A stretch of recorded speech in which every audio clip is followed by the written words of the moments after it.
They're not very obedient, though. They're not very obedient.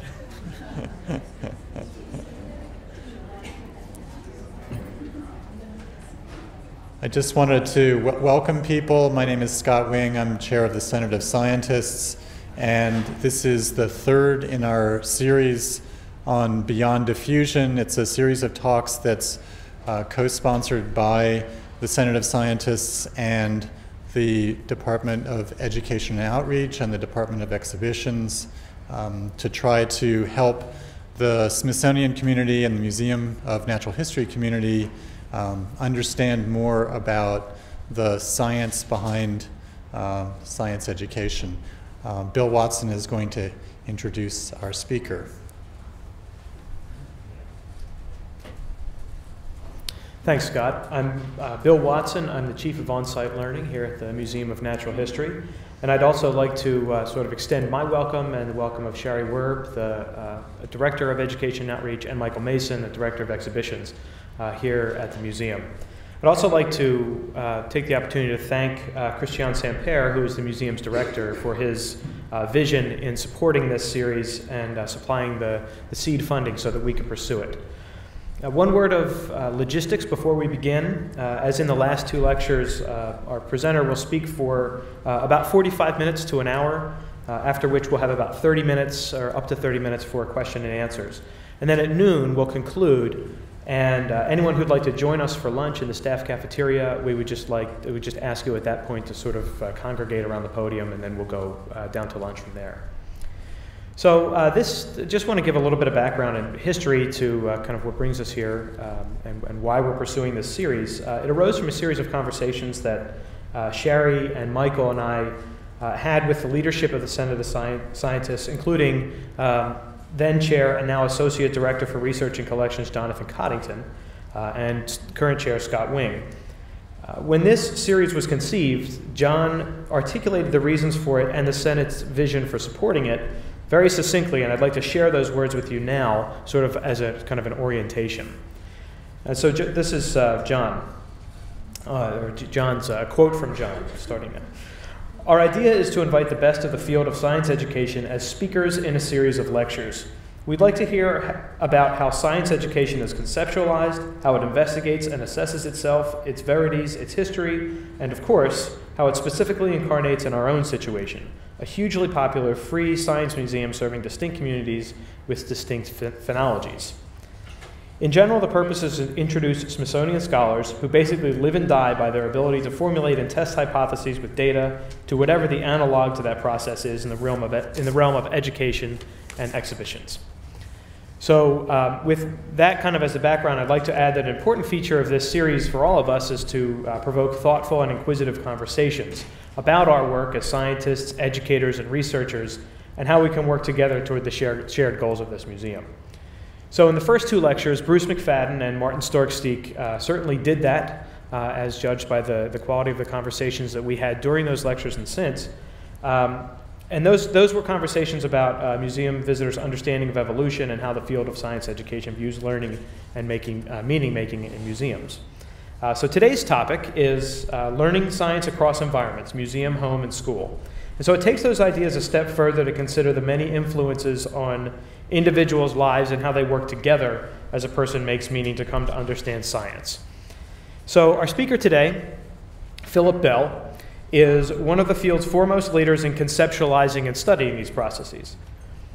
He is the Associate Professor of Learning Sciences and the Geda and Phil Condit Professor of Science and Mathematics Education at the University of Washington in Seattle. He studies everyday expertise and cognition in science and health, the design and use of novel learning technologies in science classrooms, children's argumentation, culturally responsive science instruction, the use of emerging digital technologies within youth culture, and new approaches to inquiry instruction in science. Dr. Bell is a member of the National Academy of Science Board on Science Education, and he co-chaired the National Research Council report, Learning Science in Informal Environments. So it is now my honor and my pleasure to introduce Dr. Phillip Dell.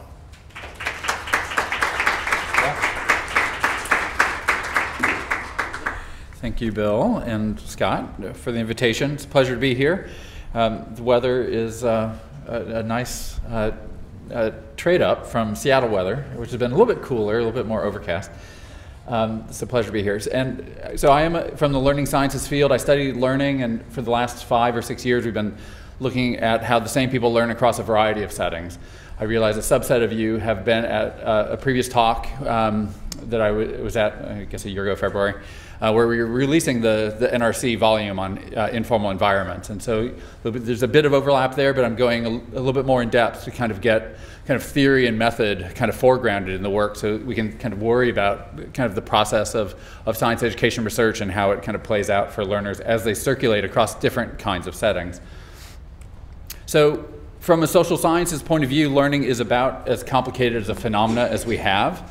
It spins off into a vast variety of literatures in different disciplinary fields that contribute to our understanding of how and why and where people learn. And that literature has been synthesized over and over in a few volumes.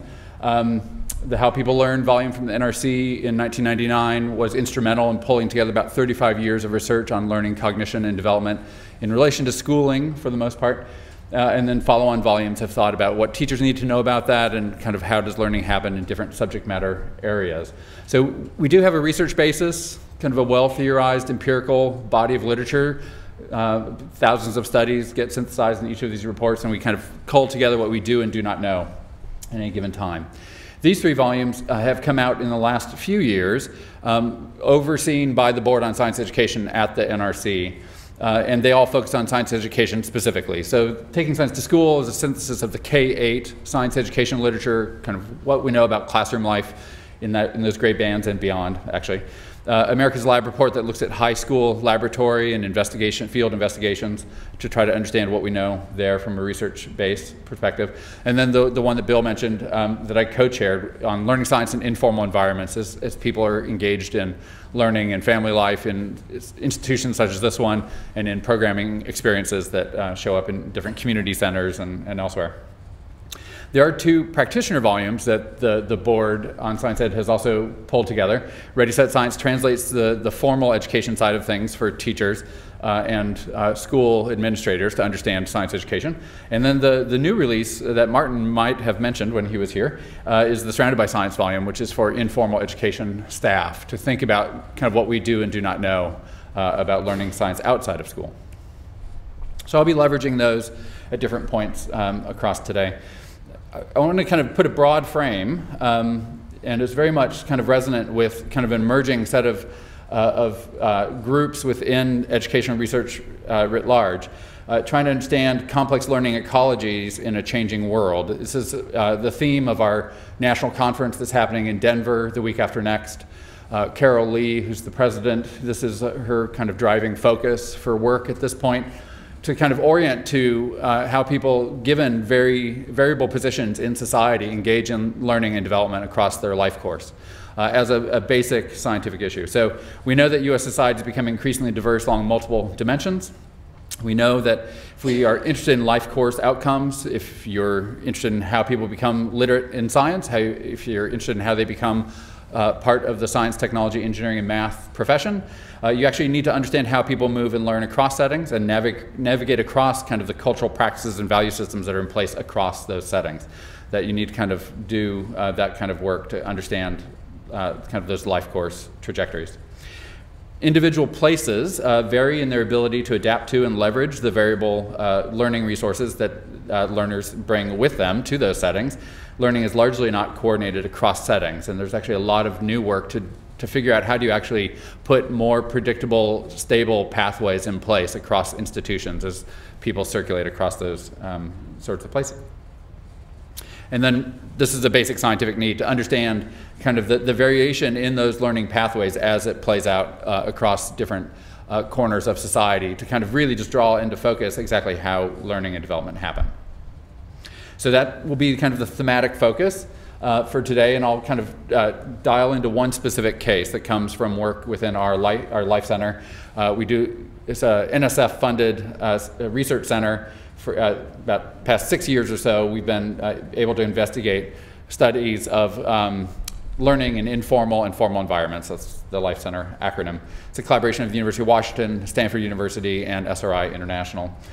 And we're going to start with just a case study it's a Saturday afternoon in a 3-year-old's bedroom, and a daddy long legs presents itself to the girl. The girl screams, the parents come running, they do a little capture and release, operation. And the parents then start wondering, like, how do they help their child get over her fear of bugs in general, spiders and daddy long legs and others. And they just so happened to come across in the paper that there's actually an event being held that weekend at the local Science and Culture Museum on our campus, the Burke Museum, called Bug Blast. And so off they go for a few hours to spend a Saturday afternoon within that institution.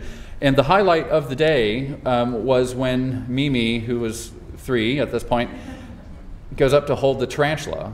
And it was really quite the decision, right? It took her about 25 minutes going up and back to the table to decide whether or not she was going to hold that tarantula. The institution, of course, had a spider wrangler, a staff trained to kind of bring kids out of their comfort zone into these spaces to have a special, unique experience. And she sees peers doing it, and she finally does it. And you can see kind of just rapt attention and maybe a little bit of fear on her face as she engages in this unique experience. So how does that play forward? Well, so the parents realize that there actually is this new interest in animals in general, so they sign up for the aquarium, and they start spending, they start going there a few times over the course of the year.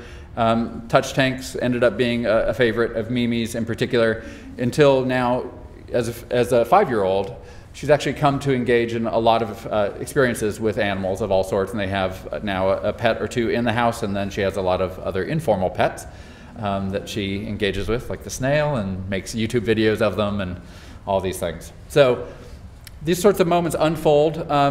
They actually play out later in unpredictable ways. So she was completely terrified of going climbing, and the father used that afternoon at the Burke Museum with the spider to kind of inspire her to kind of try something new outside of her comfort zone. So it was being resourced in this extended pathway in that way.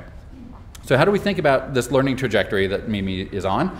There's significant expertise of the ISE institution, the Informal Science Institution, that actually was able to kind of broker that sort of exchange with children, to have unique engagement with natural phenomena that otherwise would be difficult to do. There are multiple supports from the parents and others in her immediate network, kind of resourcing her and bringing her further into that practice. And she comes to be kind of recognized as someone who's interested in those particular experiences related to science, and she starts to identify with it. This is emblematic of a pocket of research literature in science education that talks about children with early expertise in science have these sorts of kind of multiple supports in place in their life that actually orient them. Within Life Center, Bridget Barron at Stanford and colleagues have brought together this typology to look at technology development in early childhood, although it carries over to a fair extent within science education as well. That learning partners often are teachers, they're learning brokers to new experiences, they're project collaborators with their children, they're resource providers, getting the materials in place, a non-technical supporter and advocate. They're a learner. They actually let the child teach them in very specific ways, and they sometimes employ the children to do things that are related to their pursuit. So this kind of typology we then develop kind of we use as a lens to look at family life and try to augment and extend in our research. So Life Center has a very broad mission. We're actually funded at large scale to develop and test principles about the social foundations of human learning in informal and formal environments from infancy to adulthood. And we have a broad set of studies that are ongoing at any given time. Today you'll be hearing mostly about ethnographic research and classroom design research, but we also we do kind of work around kind of social and cognitive neuroscience, understanding the foundations of learning around language, around imitation, that take place within the center, within bilingual homes and such. We also have a broad variety of other design activities that we do, and you'll hear a little bit today, but there's actually a broader portfolio. Today I'll talk mostly about that middle layer, which is the ethnographic work, where we study learning across settings. We leverage a broad variety of literatures. I was referencing some of the different disciplines that engaged with studies of learning. These are the major literatures that looked at the social foundations of learning in particular. And different research groups are kind of pursuing different subsets of these theoretical ideas through the current portfolio of work. But there is kind of a rich set of existing work that we're kind of leveraging and building upon as we engage in our activities. So we can pop up a level. We can kind of think about where is it that children learn. About 1 out of 5 waking hour during the K-12 span is spent in moments of classroom instruction, leaving a good 80% of time elsewhere while they're awake, engaged in activity. Our literatures tend to clump along this divide, and we actually don't have a great body of work that talks about how people are learning across settings in ways that we need to kind of more fundamentally understand. We developed this diagram early in the center just to kind of engage in conversation about the lifelong and life-wide dimensions of learning. Along the horizontal, you can look at the life course of an individual, and then along the vertical, we talk about life-wide learning as people routinely circulate across different kinds of settings just as a routine matter of course as they go on vacation and come to an institution like this, and as they go home and engage in different kind of clubs or classroom life. And so we talk about the moments of formal instruction, the gold, and the sea of blue as people engage in a vast array of informal learning experiences in other parts of their life.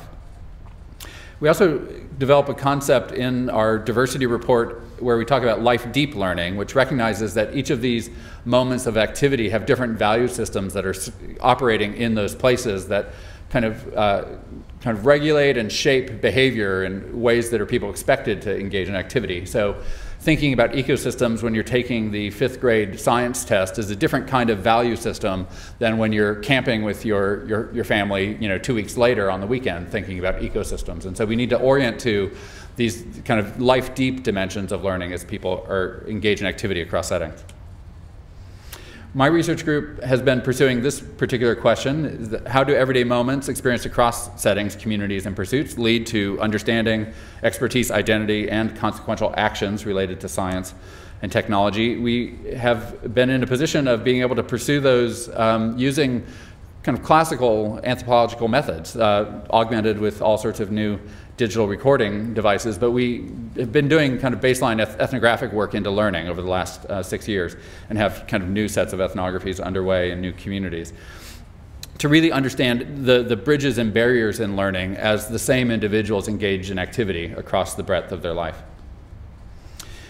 The research literatures, as I was talking about, that were pulled together in those NRC reports largely clump into these 4 categories. So they don't necessarily do the work that shows how people circulate across, but we do have existing literatures around everyday settings and family life that I've already referenced, designed in formal settings as this one, and how people know it can engage in meaningful learning experiences in different sorts of kind of designed experiences. Programs for young and old that focus on STEM-related topics and subjects as people sink into activity through programming. And then classroom instruction. And I'll actually start by kind of summarizing aspects of the formal instructional setting. There is kind of a pervasive image of exemplary science instruction these days that we should be setting up classrooms as scientific communities writ small, right? So that you can actually think of engaging students in the practices of science in some meaningful way locally, and that is actually the most powerful mechanism for learning science with very particular modifications.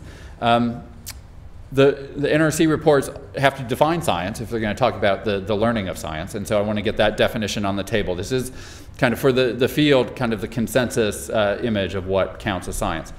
It's the use of evidence to construct testable explanations and predictions of natural phenomena, as well as the knowledge generated through this process.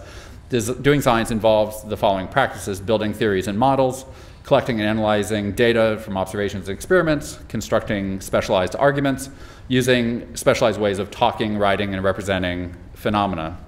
And so those practices become the cornerstones of what we think about when we focus on designing classroom instruction. For kids, the high school lab report takes that a step further to kind of deeply worry about how high school labs in particular have historically been constituted. They tend to be confirmatory kind of labs where you're reproducing a result that is significant to science, but it's a reproduction of an existing proof for the most part, rather than actually focusing laboratory fieldwork and other hands-on experiences on kind of the conceptual aspect of engaging in an investigation. So it's kind of like, you know, asking kids to engage in a sport, but kind of predetermining the end game you want to get to, rather than kind of engaging them in the process and letting them unfold their understanding conceptually through the investigation. So we need kind of more work to kind of get this broader system to engage in investigations of that kind.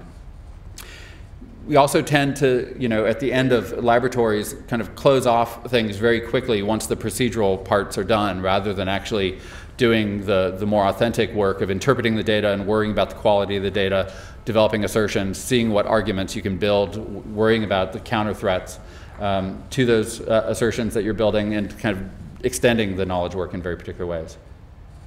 I understand that Martin talked briefly about the 6 strands. I want to kind of take you through them again and kind of unpack it from the point of view of a classroom investigation, and then we'll kind of move on to some other work about cognition and development. So if we think about what our contemporary image of science learning is, it involves these 6 interwoven dimensions. That learners in learning and science environments generally experience excitement, interest, and motivation to learn about phenomena in the natural and physical world. They come to generate, understand, remember, and use concepts, explanations, arguments, and principles. This is the kind of the content strand of science.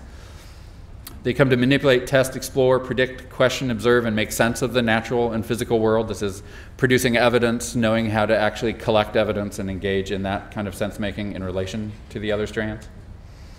They reflect on science as a particular way of knowing, on the processes, concepts, and institutions of science in society that produce knowledge of particular kinds that are useful to us in everyday life, and also reflect on their own learning process as they engage in science. Strand 5, they come to participate in scientific activities and learning practices in this stylized way that science has refined to develop and make sense of the data and kind of its knowledge as it engages in specialized talk and use of tools. And finally, learners come to think about themselves as science learners and to identify someone who knows about, uses, and sometimes contributes to science. So this is a huge outcome for informal institutions in particular, this identity connection where people can come to kind of connect to the endeavor and the enterprise itself in an ongoing way. So I want to unpack those a bit from the point of view of classroom life and kind of give an example of an investigation that kind of can be understood through this 6-strand model. So the first is that, you know, we know that through all sorts of everyday activities, children come to engage in meaningful ways with the natural world and develop excitement and interest, often in relation to it. Those sorts of early experiences can feed directly into the sorts of science investigations that they do within the classroom. This is a case study that's in the Ready, Set, Science volume that unpacks a year-long investigation of 5th graders in an urban school, basically studying the ecosystem that surrounds their school as a scientific focus. And so the children begin by studying their schoolyard, understanding what species are there, kind of doing that kind of initial detail work to understand the variation of the flora and fauna in the immediate area, and they come to understand that they need to conceptually develop this idea of habitat in order to make sense of that particular local system. And so they're kind of learning about strand 2 sorts of things in the process of starting their investigation. They begin by mapping everything that they're finding and dividing into specialized teams that focus on different aspects of the enterprise, and then they start to encounter some problems. You know, those squirrels just won't stay still and they can't keep track if they've counted them before. Those sorts of things. So they end up having to develop ideas of sampling and of behavior and like getting a sense of like how do you get a handle on some of these issues that are harder to do than just count. They also then start developing ideas about how particular trees on one side of the schoolyard are taller than the other, and they kind of had working assumptions going on that they must be older trees. But at some point they start to question that, and they realize that maybe evidence in science generally has that kind of issue where kind of your theoretical ideas that were shaping your interpretation are kind of important to question and realize there might be other factors that are in play that are explaining why the trees are taller on that particular side, and they kind of understand that that's a unique aspect of the scientific enterprise. Strand 5, they start developing these research conferences very much as research groups kind of do their work and then come together to share out results. They do these biodiversity conferences where they are doing that same kind of scientific practice, making sense of the data together. Here you see kind of their stylized representations of some of their plant data, getting at ideas, kind of statistical dimensions of data sets and understanding central tendency and those sorts of things, because they need to understand kind of what's happening within these particular populations of species. And then ultimately, some of the children come to identify with this very particular kind of investigation as something they want to pursue further. They develop reputations for being good at certain aspects of it. Those reputations start to kind of stabilize and kind of play forward in their life in ways that we can worry about and tend to as educators. So that's kind of one way to kind of think about the 6 strands. I'm going to now present some results that kind of help us worry about kind of how our understanding of learning has shifted over the last few decades. A lot of work coming out of the post-Sputnik era was fueled by the best theorizing at the time around children's development, coming from Piaget's extensive work and others. And we ended up kind of settling in on an image of learners, especially in elementary school, that were quite limiting. In the sense that we didn't think they could engage in abstract thought in ways that related to kind of what we held up as kind of an important aspect of science. So we tended to delay those sorts of experiences for them. What we can say now is that through the NRC consensus volume that came out a couple years ago, in very particular topics, kids have a rich variety of knowledge around kind of niche fitting within ecosystems, within kind of physical mechanics, bounded objects, within kind of energy use, and that these are kind of starting points that you can build upon even when they come in kindergarten.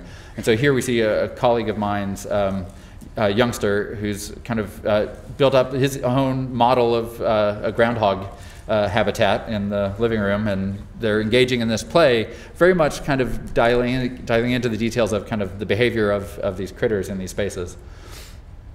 And so we can kind of worry about kind of the curricula and efforts that kind of came out of kind of the early science education efforts in the 60s and 70s, that kids are not really concrete, simplistic thinkers as we've often assumed, and we can think about engaging them in much more sophisticated theorizing and model building in the earliest grades if we put the right supports in place. And there's a growing developmental psychology literature that kids do this kind of modeling and theorizing in everyday life as a routine matter of course, and we can leverage those competencies in the science classroom. We also know that through this kind of engagement, kids develop a wide variety of ideas about science. This is the misconceptions literature writ large, tens of thousands of studies of how kids think about very particular topics in science. Off to the right, you see a classic study of children's ideas about the Earth, kind of the shape of the Earth, and how they come to understand that. But then we can kind of pose the question of how quickly should children actually settle on kind of a scientific concept as it's understood in the sciences? Should it be something we expect them to learn in a day, a month, a year, a decade? I think there's a classic phenomena in expert novice studies that experts tend to forget the complications associated with developing their expertise once they've actually developed it. It's called the expert blind spot, one aspect of that. And so you can kind of think about some of your most cherished concepts and how is it that you came to understand those concepts and on what time scale. And we can kind of think about how to bring kids into that same sort of trajectory. So many actually in science education believe that a scientific sense-making process is more important than the right immediate answer. So we're kind of willing to kind of let kids work through their conceptual ideas over a longer time course so they can actually develop that conceptual understanding over time. So to recap, people learn science best by engaging in the practices of science. Educational experience should support these extended investigations of the ecosystem variety I presented, the biodiversity example. The learning processes that kind of are associated with conceptual development and actually supporting kids' thinking.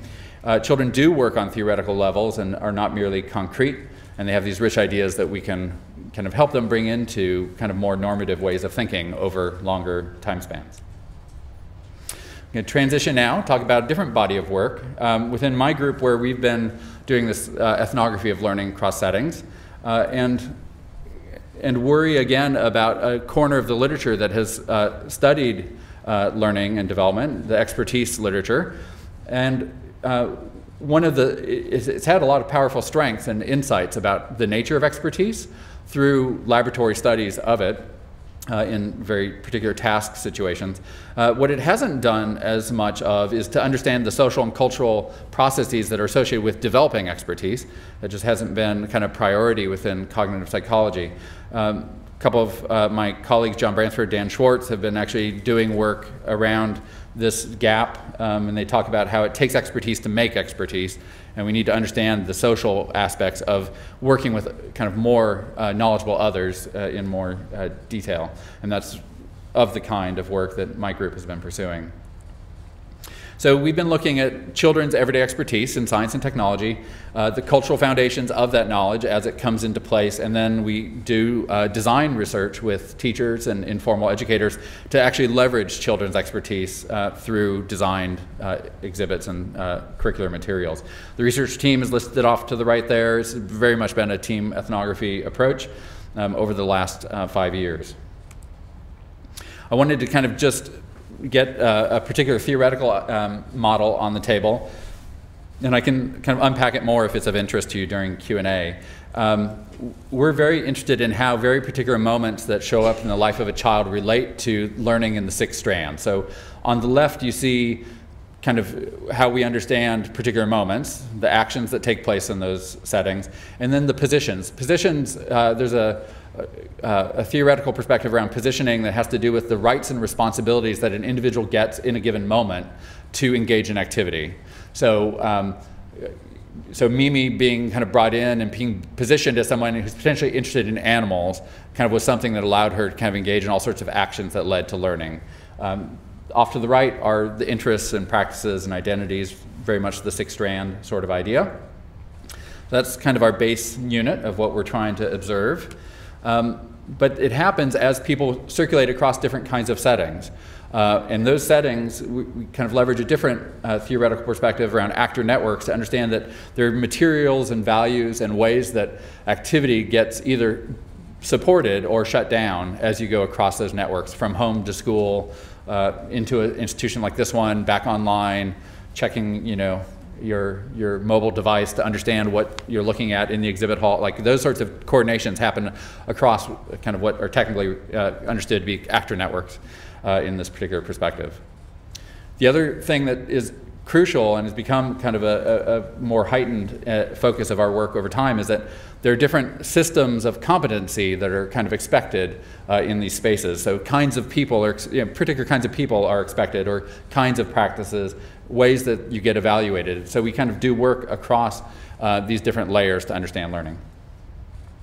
We use largely ethnographic approaches, and it's mixed method, as it often is, as you can see here, to see the variety of different data sources and the kinds of ways that we've engaged the children actually in ethnographic documentation of their own life through self-documentation procedures, handing them cameras to show us things that we couldn't get access to and that kind of thing, survey work, document collection.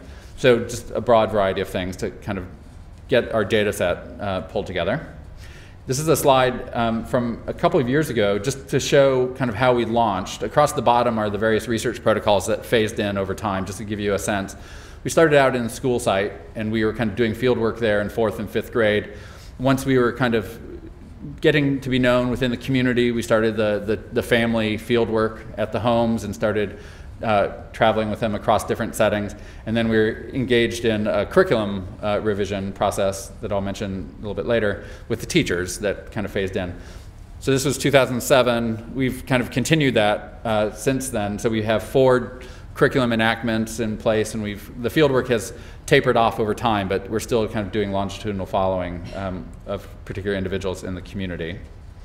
Here we are out doing our fieldwork in its breadth. So we have 13 focal participants I'll introduce you to in a moment, about 200 others in their learning networks that are in the study, and we have now about 5 years of data about 2,000 hours of field work across the team. About half of that's digitized and is being transcribed to understand the details of activity. And then we have the design work that I'll mention a little bit later. Granite Hills is in South Seattle. It's a multicultural, multilingual community, large immigrant population, right near a number of factories and airfields. It's actually adjacent to a Superfund site right in that area. And the school is located right within this community. To give you a sense of the demographics, here's a breakdown that the school produced of the diversity when we started the study in the 4th and 5th grade. It's a very kind of, and this actually underrepresents the diversity because most of the families are actually multiracial and multi-ethnic. So but it gives you a snapshot of the population. These are the 13 children we've had the pleasure of getting to know over the last 4 years or so.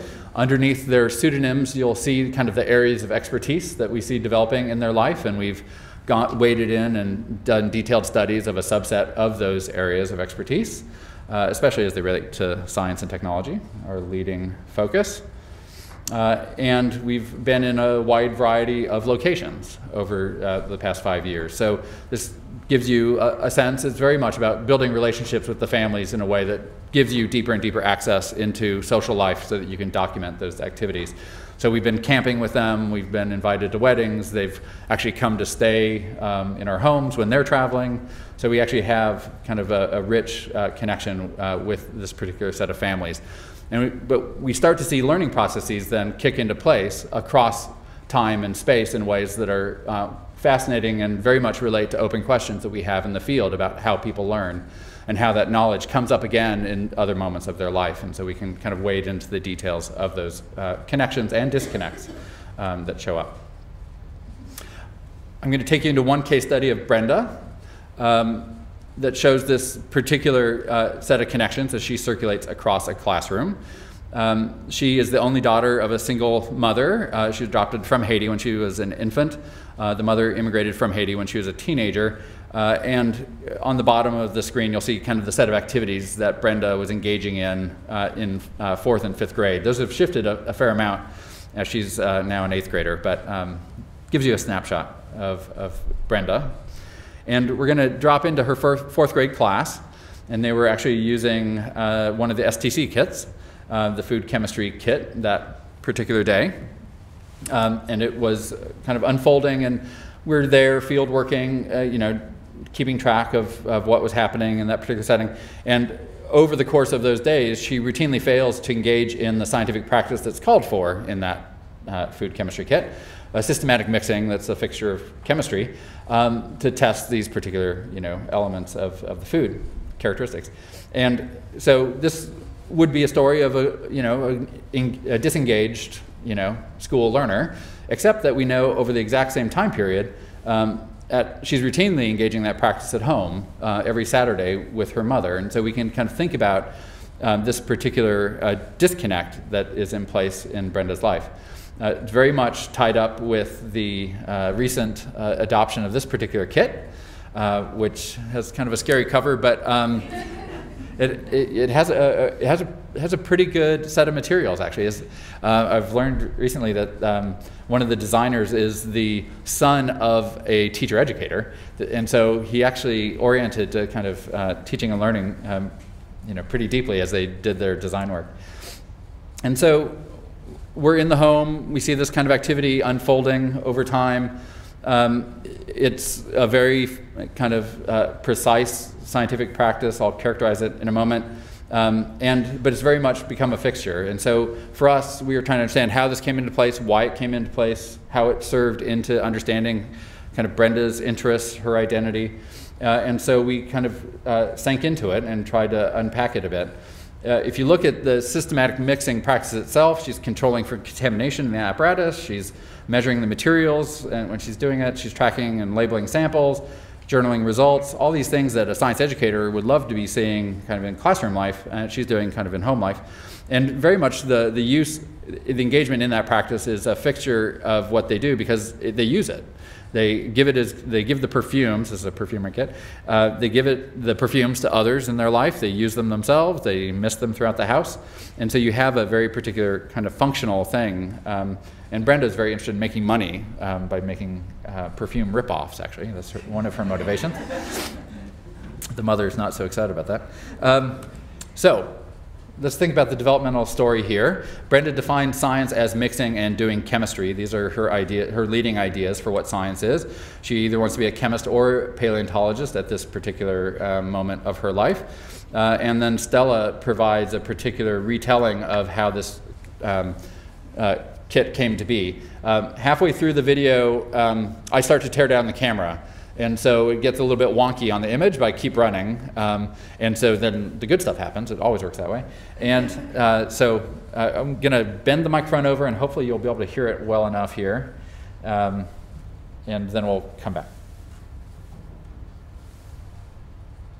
This is really fun. I have to.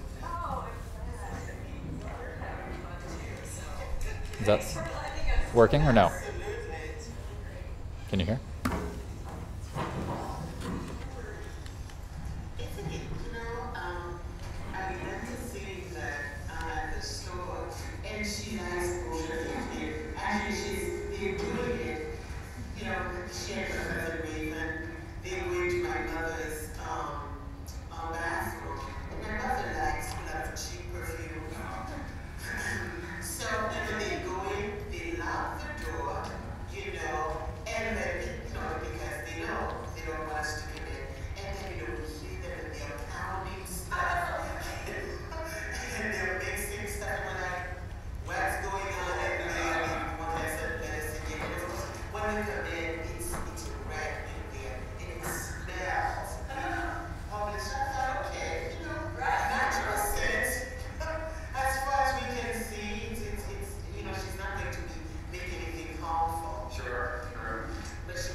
So it's kind of a classic kind of cultural appropriation story, right? So kids coming in, seeing what the adults are doing as a routine matter of course, cooking, developing an interest in that, playing a version of that.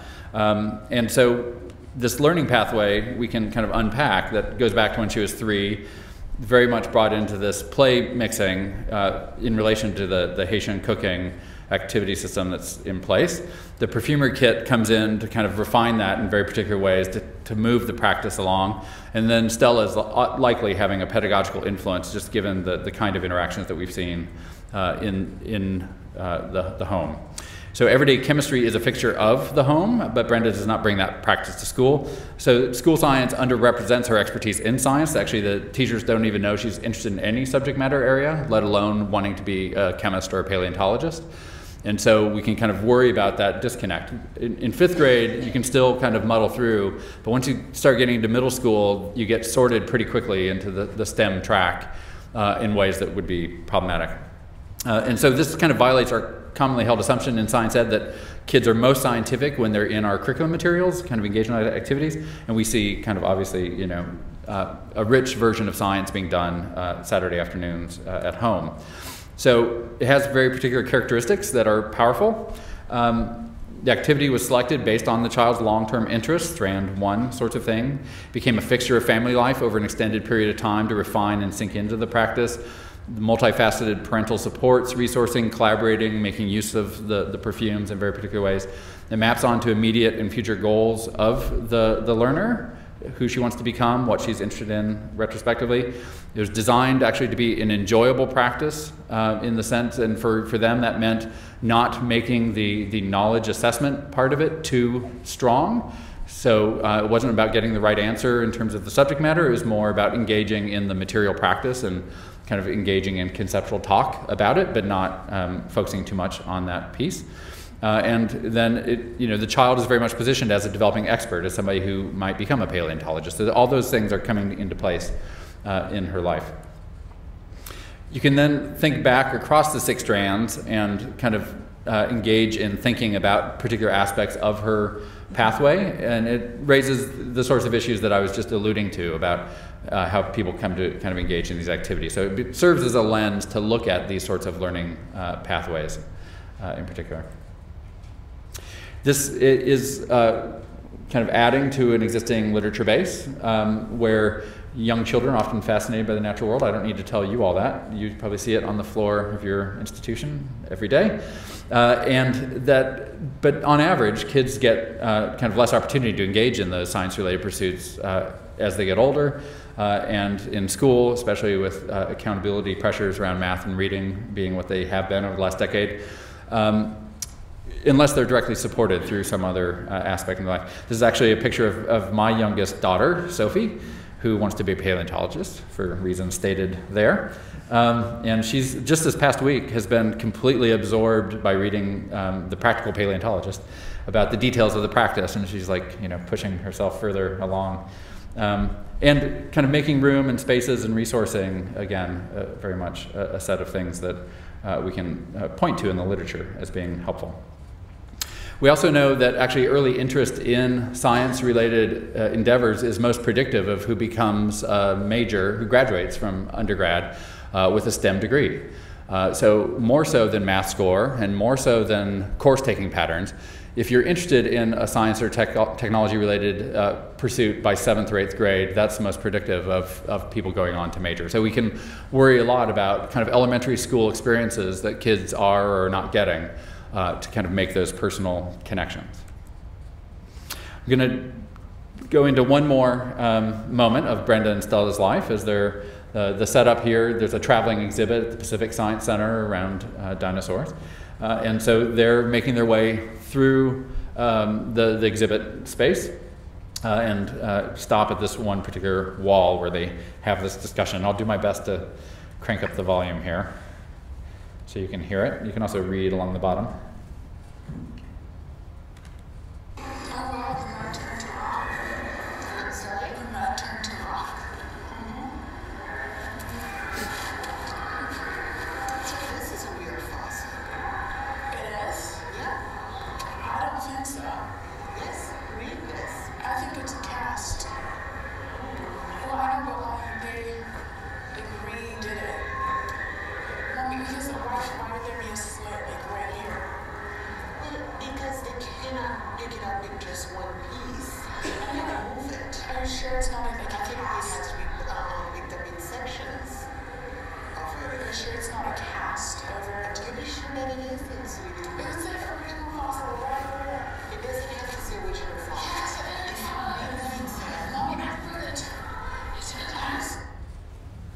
All right, so they have this little dispute.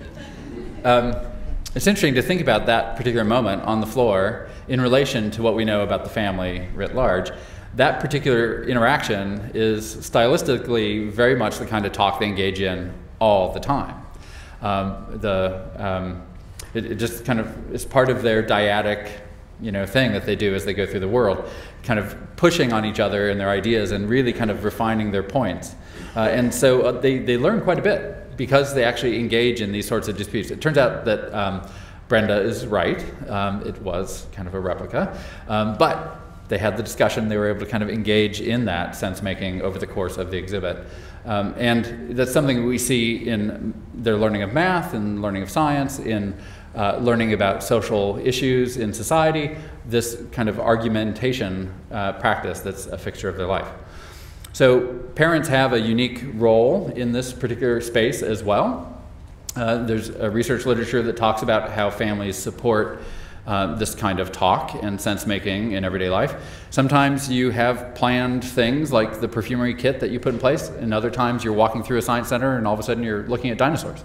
And those opportune moments show up, and there's variation in how families actually orient to those moments. Candy Goodwin has done linguistic analysis of the details of kid-family talk in those kind of spontaneous moments, talking about how kind of the generation of science-related questions in those moments, or the joint production of knowledge, like, oh yeah, that is a cast, or just joyful family talk of this. They'd love to argue in that way that they do, Brenda and Stella. And so there's a lot that's accomplished just by kind of watching families engage in that kind of talk. Parents can also scaffold science-related questioning and causal explanation in very particular ways to just kind of get kids to be noticing and wondering and theorizing about particular things that they're encountering in the world. Argumentation is a developing literature within science education. We know that it's a platform for science learning that's important in school life. It's increasingly a focus of kind of informal environment work as well. It's a core epistemic practice of the sciences, how scientific fields produce knowledge about the world. There are also very specific positive learning mechanisms that are associated with it in terms of making thinking visible and negotiating understanding together as a group and developing norms for those discussions. And there are also downsides to it too that you have to kind of be mindful of. Children and families bring significant linguistic resources to engage in this kind of argumentative talk, and then a lot of work in science education is figuring out how to tap that variation in the linguistic styles of families in classrooms so that they can be leveraged in the learning of science. So to recap this section of the talk, I'm going to actually quote Nasir et al., that often people can competently perform complex cognitive tasks outside of school, but may not display these skills on school-type tasks or in school. This finding indicates that the importance of understanding learning in out-of-school settings and how to build on this learning to support learning in school. And so there's a growing focus on how to kind of leverage the cultural capital of children in moments of education. I kind of wanted to pop up a level before I give an example of that, to say that we see a lot of different everyday activities that are fixtures of these kids' lives, and we've kind of sunk in to kind of develop detailed accounts of different areas of activity that relate to STEM in different ways. And so during Q&A, I'm happy to say more about the other aspects of the cases that I didn't get a chance to share with you today. I'm deciding whether or not to share at this point. It's the identity issue. We didn't go in thinking that kids' reputations were as important as they turned out to be. That reputations, like being known as good in something, is not only a marker of your expertise, but actually it makes expertise as well by opening up new opportunities. And so it's turning out to be kind of an important layer of what we look at in terms of what reputations surround a child and how they get attached to them through the positioning piece that I was talking about before. So there's a lot of complicated learning dynamics there. So I wanted to kind of close by kind of pulling together kind of one last pocket of research around cultural diversity, equity, and science learning.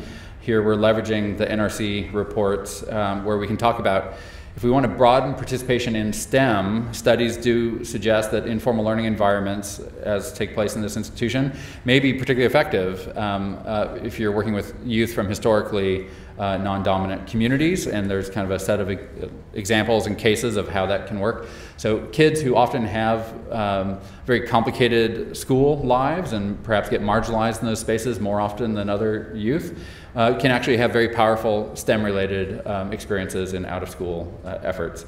And so in this sense, cultural diversity can play a powerful constructive role in learning, and you can kind of leverage that to broaden participation. the conclusion that we pulled together around this basically talks about how science itself is a cultural endeavor. Who shows up to do science shapes what kind of work gets done, and we know that is the case. Learning science is a cultural process in ways that we've been unfolding today, kind of the very particular cultural histories of these families and the youth.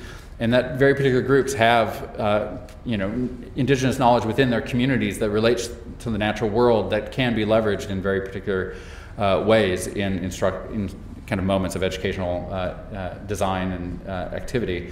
And so here's an example within the Zapotec community. Kids have a very rich knowledge of the local flora within the community. It's an agricultural subsistence community, and so the kids obviously are brought into that quite young. And so if you're going to step in and teach about ecosystems, you need to orient to kind of the local knowledge that they have within those spaces. We recommend then that educators should actively integrate into science learning experiences the questions, everyday language, ideas, concerns, worldviews, and histories of the learners as you engage in that work. Oops, I popped out. I wanted to do one other thing here. Give an example. I had them hidden. I apologize. That should work. Let's do this. So this comes out of the Hopa Mountain Project in Montana, where the kids are out doing a biodiversity profile for their community. And this effort was building on work that the Field Museum had done in Chicago, and they were layering in this coordination of kind of native and Western knowledge within the program to kind of tap into the local assets and working with the elders within the community in relation to that particular environment. And there's a kind of a stunning example of this is their taxa checklist as they go out into the community to kind of understand what species they're observing. And they're leveraging the Blackfeet language in ways that kind of connects it to kind of the Western language, where the Blackfeet actually gives conceptual resources for thinking about the animals as you do it, right? So there's that kind of bridging work that's done to kind of broker the connection between indigenous and Western knowledge in the space. We've been doing a similar sort of culturally responsive program of work in 5th grade and also now in high school, environmental science, where we're trying to leverage the practices that kids engage in outside of school as they engage in inquiry. I suspect that many of you are familiar with the Stc Microworlds Kit in this particular community. That kit was an investigation of very small things in all sorts of very particular ways. We actually reframed that to be specifically about health. So it's kind of a microbiology and health sort of framed unit so that we can actually give kind of that consequential driving frame of why you're learning about these small things in relation to your community's health practices as a way to focus that curriculum unit.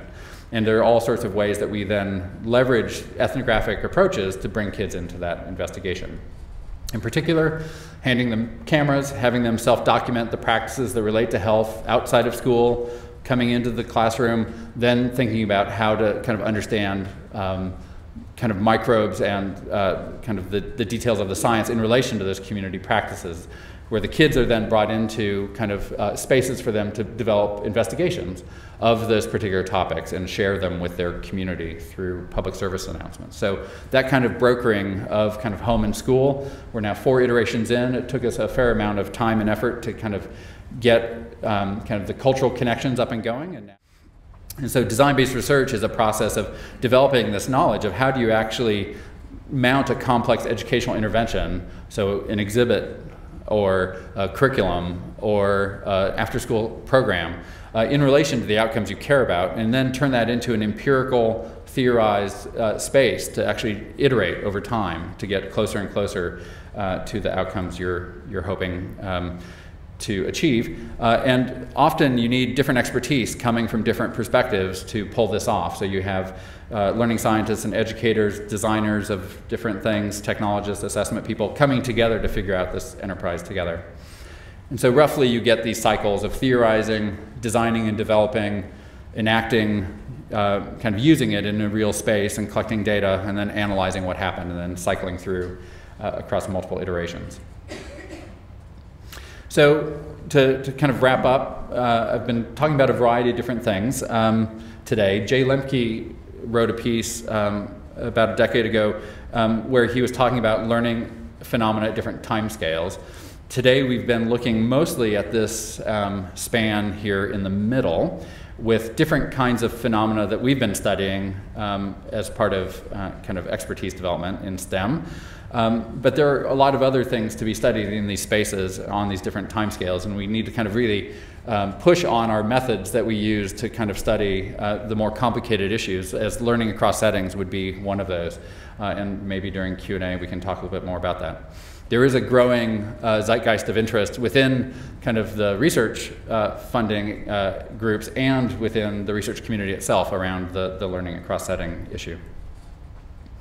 So to wrap up the substance of what I've been presenting today, been trying to orient to these extended learning pathways related to science and technology, and that situational interest turns out to be very important. So that moment with the spider on the exhibit hall played forward in a very powerful way. That potion making that was a play activity when Brenda was 3 played forward in a very particular way and stabilized for them. And so we can worry about the kids that don't get the multiple supports where those things stabilize in ways that keep the learning going along particular trajectories.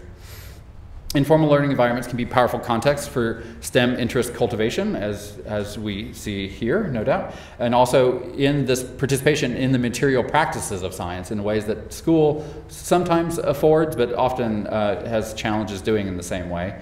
And coming to identify with science is also a powerful aspect of informal environments. Learning is accomplished across settings through this very complicated set of linguistic things that families do. And I didn't kind of pull this work forward, but we've been looking at how kind of moments of talk at a present moment loop back to kind of pull forward things that you've learned before, engaged in before.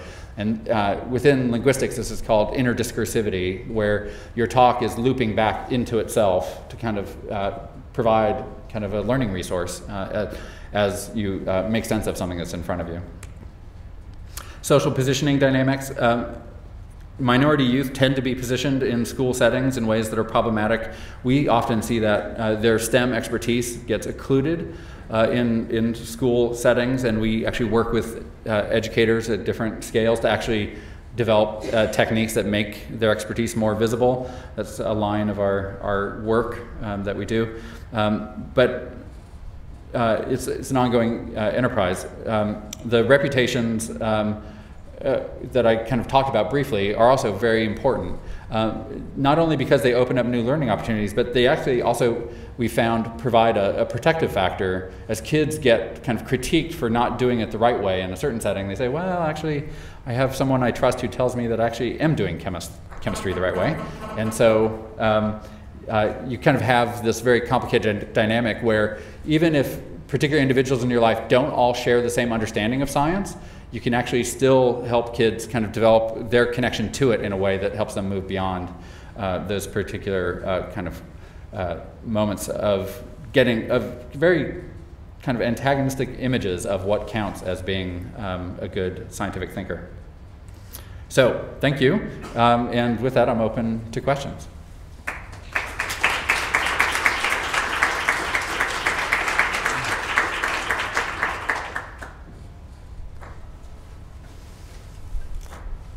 Please, Scott. One thing that struck me is that one of the most enduring metaphors in science is the idea that scientists are standing on the shoulders of the people who came before them. So sort of, there's an implicit thought in that metaphor that you need to accept, or you derive from previous generations of scientists information that you can then build on. And I think that that's kind of behind the more didactic approach to teaching science, is that we have to, there's now X many centuries of scientific information. We need to stuff that into kids as fast as we can so that they can stand on our shoulders and already have that information in their toolkit when they get to high school or college. And what you're saying, I think, is that there's a real danger in that that's not really what gets people excited about science. But I'm also wondering if there's not, you do want them, they do need to be able to not start over again. Yeah, there's a great piece that I would point you to by John Bransford called A Time for Telling, which basically some versions of getting kids to engage in active knowledge construction make it seem like you would never orient to what a field already knows before you kind of produce knowledge about it. So and to be kind of completely frank, I mean, I can think of very particular research groups in the science ed field that take that as a pretty pure stance, that they want to engage kids in sustained inquiry of, you know, physical science or of life science, and the canon will come later, is kind of their position. There are kind of, but there are other models, and John's article basically, you know, makes an argument for the power of didactic lecture in very instrumental ways that can be motivating, can be informative, can actually help you identify new literatures that are kind of relevant to what you're pursuing. So I think the position for the field now would be not that that lecture itself is problematic. The problem is if it becomes the only dominant form of engagement, of learning about science, it doesn't necessarily invite investigation and knowledge construction from the point of view of the learner. And so it's more tending to the idea that people are brought into a space where they have agency to kind of produce and refine knowledge in relation to existing knowledge, just as a stance in science learning, and worrying about the opportunities in the curriculum, which are quite, you know, the K-12 curriculum is a very complicated space. And so if you're asking for more time for a new topic, you have to figure out what not to teach. And so I think it's about the overall split of time in science, kind of in the science curriculum, that is more at issue, as I've heard people worry about that. I think in terms of like informal environments, I think, and Bill and I actually are having this conversation before we started, the science and technology center literatures, kind of those institutions, have had kind of a research focus over kind of a period of time where they tend to be kind of, they have a thicker literature about kind of what it means to engage in learning in those spaces.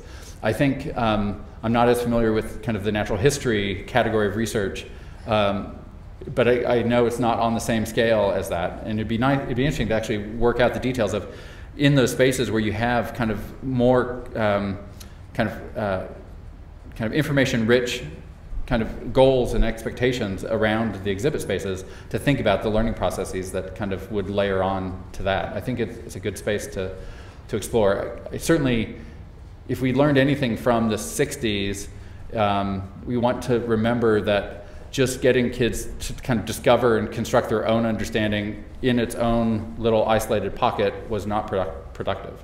That you need to help them understand that there are scientific communities that produce knowledge out in the world, and that you want to get connected into those over time as you come into the enterprise. And citizen science actually kind of takes us in a different direction, is actually doing that on a pretty large scale now. Getting people looped in and more tied to the canon in authentic, meaningful, kind of agentic ways as they produce and kind of participate in those activities. Please. Yes, kind of following up from what you just said, one of the big insights that I got from the NRC study was the idea that museums and zoos and aquaria are informal environments, but they're designed. And so I'm wondering if you could recommend, or if you're aware of research that's looking into the design element. In other words, because I think that in a way that's something that the informal science literature has missed. I mean, they're looking at visitors and they're looking at how visitors interact, but they're not necessarily looking at how the spaces are designed and what might work best in terms of this model that you have of informal learning. So do you have any thoughts on people who are doing work in this area? Well, so it's not my field, so it's hard for me to speak for it. I can say that, of course, design traditions from different scholarly communities have infused kind of museum work for a long time, and I do know that for the folks that I know who do research on learning and cognition on kind of the museum floor, so you think of Sue Allen and Josh Gutwell and Kevin Crowley and folks like that, they often do leverage a design research kind of frame as that method that I kind of quickly shared about kind of theorizing and designing and developing and then using in an authentic space and then studying that research process and method to develop principled knowledge of how do you engage in designed work in museum settings is very much what they do. I don't know within kind of the natural history kind of realm, kind of what that looks like as much. So I can't speak directly to that. I can say that there are kind of thriving research communities that are doing that work that basically bring an empirical study of learning and interaction into direct contact with the design and refinement of designed experiences and spaces. Does that help? Yes, I mean, I'm familiar with that work, and I guess the one type of work that I am aware of that does that really specifically is the PISEC study that Minda Warren did on the 7 elements of family-friendly learning, where you actually get advice on how to build something that through testing has shown to increase dialogue, questioning, pointing, family observations, that kind of thing. And I guess I'm still looking for more of that in some of especially based on the work that you have done and the report that came out. Yeah.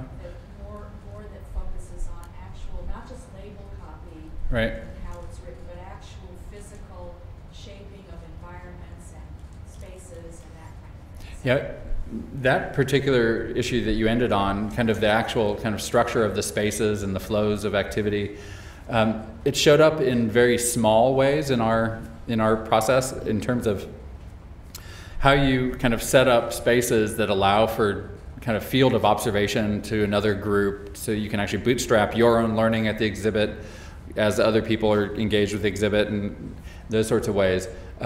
We didn't find a literature that was kind of an empirical literature that was doing the work on the larger scale. Maybe we missed it. And so if you have pointers to it, we're always kind of trying to round out kind of over time. The one thing I would say is that a lot of what's packed into the design chapter in the informal volume is unpacked for practitioners in the Surrounded by Science volume. So I have a copy of that with me, and so you can kind of take a look at it afterwards and see if that's at all useful for trying to, because what they tried to do is to draw it into focus for practitioners that engage in design work and choices, kind of how to be thinking about those choices in relation to learning and kind of what we've developed. So that volume was trying to do some of that work. But yeah, that's great. Thanks. Please. I heard you talk about that perfume study Yeah. before, and I'm so intrigued by the disconnect about the experience that she had in the classroom versus the depth of experience she was having at home. And I'm curious about your thinking about the bridge between them and whether you think it's heavier on the language that people are using to talk about science in the classroom, or is it the tools or being unfamiliar that they're using, or I don't know, fear of the words. I'm curious about that because it seems so similar when you look at them, what she's doing Right. from a distance. But for her to be doing so miserably in her science work in school, you kind of wonder about that. Yeah, she in 4th grade in science class, she was very rarely engaged positively, like in the activity. 5th grade, things shifted. 5th grade was, to some degree, we were also working with the teachers on that culturally relevant kit, the Microworlds Kit, reframed. to be about health, and that, and how we understand Brenda's engagement there was very much about kind of topical interest in relation to health, as she was able to then explore it in a way that was meaningful to her. And so as we've done this work, and John Bransford and Nancy Vi and their team have done other curriculum work around FOSS units, trying to figure out how do you retool them, reshape them so that there's kind of a space for agency and investigation around the spaces, has been a very productive thing that we're still exploring. And so we're kind of writing and analyzing those particular efforts. I think it was a little bit complicated further in that particular case with Brenda, because there kind of had been a dynamic that was set up. So Brenda and Stella engage in that kind of talk that we saw at the dinosaur wall, like all the time, and it's very deliberative and extended and fun and joyful. And so the first night we were at their house, they were doing a math problem for about an hour and a half, one math problem. It's long division, it's hard. And Brenda was having problems conceptually understanding some aspect, and Stella was there, like, engaged in that process over that time scale. And so Brenda brings that sense of engagement, that style of engagement, to classroom life, and it's often a mismatch with the pace of the classroom, which you have kind of 40 or 50 minute chunks of time that are kind of, and so she's more deliberative and kind of sinking into things just as they're transitioning to the next thing. And so that dynamic set up a kind of a complicated interaction with the teacher that probably led her to disengage further as we understood it.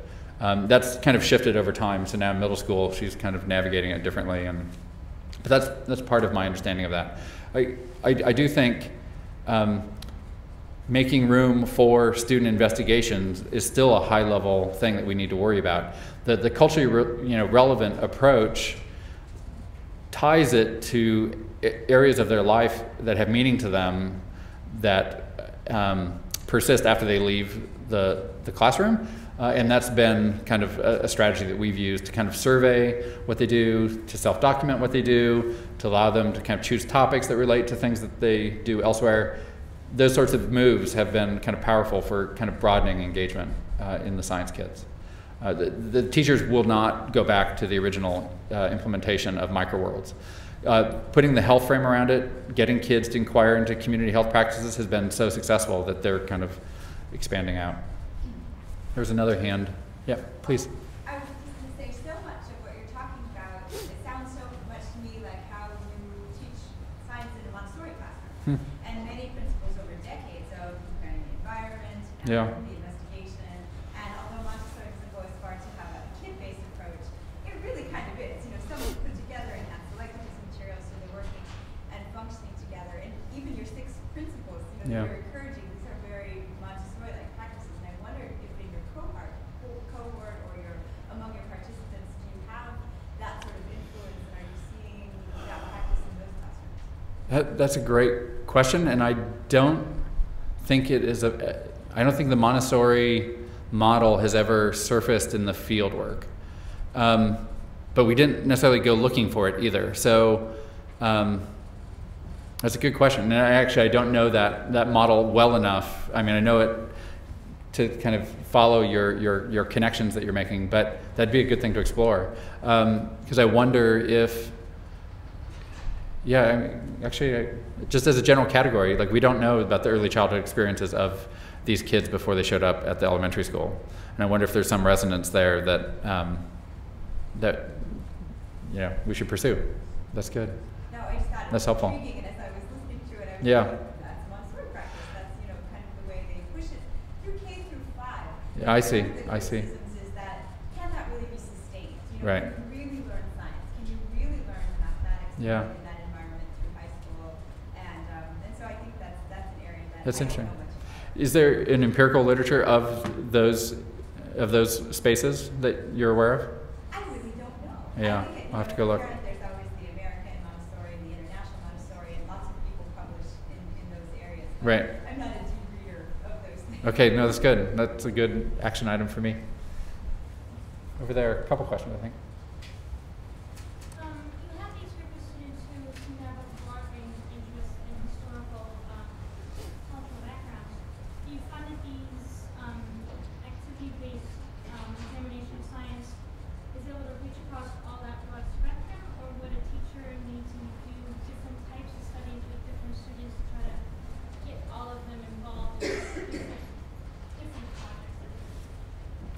Yeah,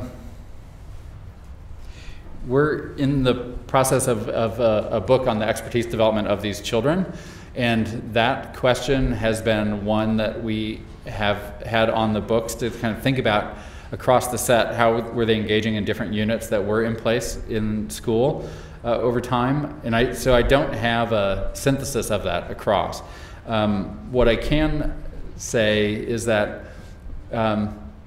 we do see plenty of instances where kids are able to explore their related interests in the curricular spaces that are offered in the curriculum, but then we probably see just as many where those kids are not. And so the other case that I was thinking about sharing today, and then decided not to, just given trade-offs, has to do with this particular child, Sam, who, perhaps you've seen me talk about him before. So he has a very particular expertise related to STEM that has to do with designing and building mechanical systems. It started, as far as the family can tell, when he was 6 and he went to a summer program on the university campus for a week building with Kinect's toys. And then ever since then, he just got totally involved in that whole practice, to the point now he's in 8th grade, and he's actually in an elective course doing engineering and that kind of thing. But elementary school was tough for him because the art part of the day had kind of a design affordance to it, but the science part of the day largely didn't, except for one kit. And so part of the discussion that's going on now nationally, later in the week I'll be at a meeting at the NRC where we're developing a framework for new standards for science education here in the country. And engineering now is kind of on the table as one of the disciplinary areas to kind of give more attention to. And that would fit, we know from our surveys of this population that about 55% of the kids engage in design activities outside of school, but the curriculum actually really doesn't leverage that much around STEM. And so perhaps, if we think that engineering workforce issues at a societal level are pressing, which there's a lot of indicators to think that would be the case, then we might think about kind of the ways in which we've allocated kind of curriculum time to engineering-related pursuits as part of the K-12 curriculum and in other sorts of informal spaces. I can say that for Sam, he had coping strategies. So he was off task often, from their point of view, because he wasn't doing the kit that they wanted him to be doing, or the investigation. And he was actually physically isolated to the back of the room. But he would actually just take apart the room mentally in his mind as an exercise to pass the time. And then he'd go off and do his other stuff at home. And they were the parents again were very they had a concerted strategy to kind of helping him refine and define that expertise and get connected more deeply into it. But it was largely happening outside of school until this past year, when the engineering part came into play. So it's a partial answer, with hopefully a kind of a more systematic answer as we get further into our analyses. Please. Do you find that the teachers are receptive to lending credibility to the students' expertise, like Brenda with her perfume mixing and Sam and his engineering? Or do they want to stick to a task and they have a program and everyone needs to do the same thing? Yeah, it's hard for me to kind of speak for all teacher populations in my response. So the particular networks of teachers where we're doing curriculum design work, they're very much bought into understanding how to kind of engage kids in relation to what they know and what they're interested in and the subject matter in question. And so what was interesting is that they were doing culturally responsive instruction in other parts of the school day around social studies and literature, but just not math or science.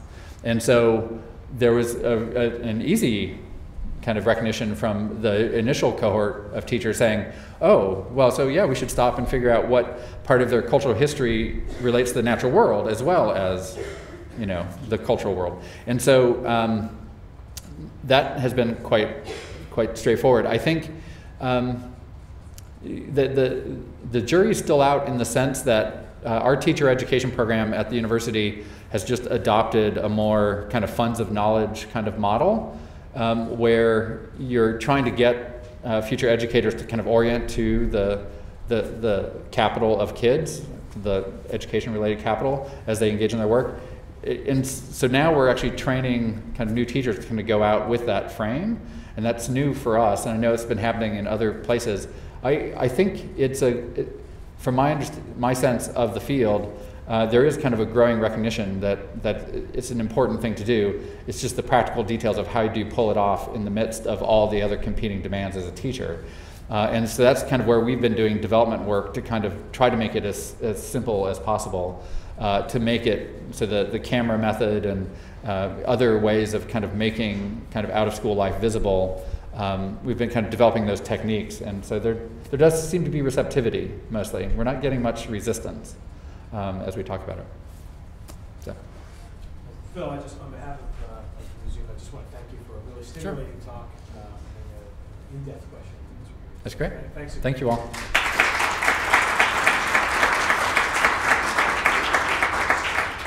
Two quick announcements. Again, anybody who would like to join us for lunch, just come on up and congregate at the podium. We'll head down to the staff cafeteria. And a plug for our next lecture in the Beyond a Fusion series. It'll be May 18th, 10:30, right here. John Falk will be here from Oregon State University, formerly of the Institute for Learning Innovation. And the title of this talk is Who is the Public? Researching Identity in Museums. And I suspect he will also be talking about his work about long-range impact and influence.